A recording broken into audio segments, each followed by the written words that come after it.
So ఈరోజు మనం Kakinada city assembly కాన్స్టిట్యుయెన్సీలో ఇంపార్టెంట్ లీడర్స్ అందరినీ కూడా ఈరోజు పిలవడం జరిగింది.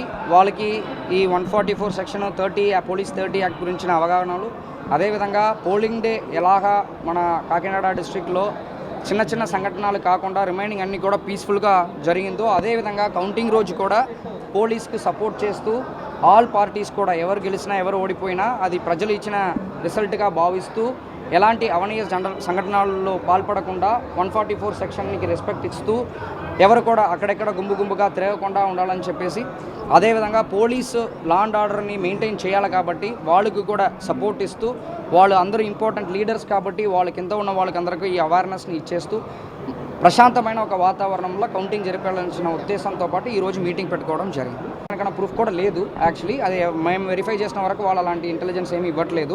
కాకపోయినా దాని గురించి నేను క్లారిటీ ఇచ్చాను. ఎవరి ఉద్దేశం అది ఉండదు, మేము కూడా దానికినే కష్టపడుతున్నాము. ప్రతి ఒక్కరు కూడా అవగాహన కల్పిస్తాము. అలాంటి ఒకవేళ అవగాహన లేకపోయినా అవగాహన కల్పిస్తాము. 144 చట్టాల గురించి కల్పిస్తాము. అదేవిధంగా కేసు రిజిస్టర్ అయినప్పుడు దానివల్ల వస్తున్న కాన్సిక్వెన్సెస్ కూడా అన్ని చోట్ల చెప్తున్నాము.